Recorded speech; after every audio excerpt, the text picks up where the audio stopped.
देखिए, हम सब ने कभी न कभी गुस्से में कहा होगा कि इस देश का सिस्टम सड़ चुका है। बातचीत करते हुए हमने कहा होगा कि नेता चुनाव के वक्त वादे करते हैं फिर भूल जाते हैं। भ्रष्ट अधिकारियों को सजा मिलनी चाहिए। ऐसे ख्याल बार बार हमारे और आपके दिमाग में आते हैं। बहुत गुस्सा आता है, लेकिन हम गुस्सा निकाल कर अपने काम पर लौट जाते हैं। लेकिन अगर यही गुस्सा किसी इंसान के दिमाग में घर कर जाए, अगर उसे लगने लगे कि अब सिस्टम को बदलना ही जिंदगी का मकसद है, तो क्या होता है। आज की कहानी ऐसे ही एक युवक की है। नाम है भरत तिवारी।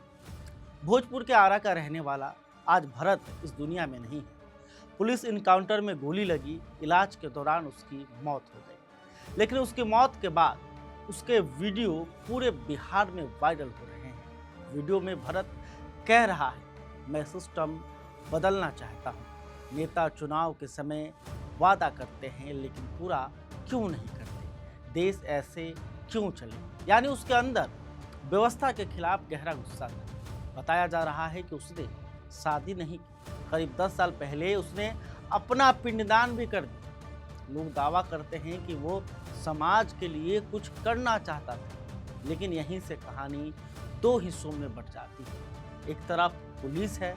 पुलिस का आरोप है कि भरत तिवारी ने पुलिस वालों पर पिस्तौल ताने, धमकाया, फायरिंग की और जवाबी कार्रवाई में उसे गोली लगी। यानी पुलिस कह रही है कि उसने कानून के मुताबिक कार्रवाई की। लेकिन यही पुलिस कुछ दिन पहले यह भी कह रही थी कि भरत मानसिक रूप से अस्वस्थ है और उसका इलाज कोइलोर की मानसिक आरोग्यशाला में चल चुका है। अब सवाल उठता है कि अगर पुलिस को पहले से पता था कि सामने वाला मानसिक रूप से बीमार है, तो क्या उसे जिंदा पकड़ने की कोशिश ज्यादा नहीं होनी चाहिए थी? क्या गोली चलाना आखिरी विकल्प था? अब दूसरी तरफ परिवार है। भरत के पिता काशीनाथ तिवारी का कहना है कि उनके बेटे का कोई बड़ा आपराधिक इतिहास नहीं था। परिवार का आरोप है कि यह फर्जी इनकाउंटर है। सोशल मीडिया पर एक वीडियो भी वायरल हो रहा है। दावा किया जा रहा है कि उसमें भरत अपना हथियार पुलिस की तरफ फेंकता दिखाई देता है, यानी सरेंडर करता नजर आता है। पहले ये वीडियो देख लीजिए। मांगे पूरी होने का संभावना अब दिख रहा है और समाज में और देश में बदलाव आने का भी संभावना दिख रहा है। यहीं से तो चलिए हथियार रख दिया जाता है। लीजिए, भरोसा कीजिए। फालतू बोलेगा रे, क्या रख रहे? लीजिए, फेंक दें।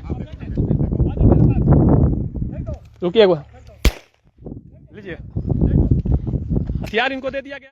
तो आपने देखा है ना कि वीडियो में क्या कुछ हुआ। अगर ये वीडियो सही है तो फिर गोली क्यों चली, यह बड़ा सवाल है। लेकिन यह भी सच है कि अभी इस वीडियो की आधिकारिक जांच नहीं हुई है, इसलिए सिर्फ वीडियो देखकर किसी नतीजे पर पहुंचना भी सही नहीं होगा। मुझे इस पूरी कहानी में सबसे ज़्यादा परेशान एक बात करती है, भरत तिवारी अकेला नहीं है। इस देश में लाखों युवा व्यवस्था से नाराज हैं। उन्हें लगता है कि नेता वादा करते हैं फिर भूल जाते हैं, भ्रष्टाचार खत्म नहीं होता, अफसर जवाब नहीं देते। लेकिन लोकतंत्र में व्यवस्था बदलने का रास्ता संविधान है, कानून है, हिंसा नहीं। अगर भरत तिवारी ने सचमुच हथियार उठाया तो उसका जवाब कानून के तहत मिलना चाहिए था, और अगर उसने सचमुच आत्मसमर्पण कर दिया था तो फिर उस पर चली गोली का जवाब भी कानून के तहत ही मिलना चाहिए। क्योंकि कानून सिर्फ जनता के लिए नहीं बल्कि पुलिस के लिए भी बराबर है। आज सबसे बड़ा सवाल यही है, क्या भरत तिवारी अपराधी था? क्या वो मानसिक बीमारी से जूझ रहा था?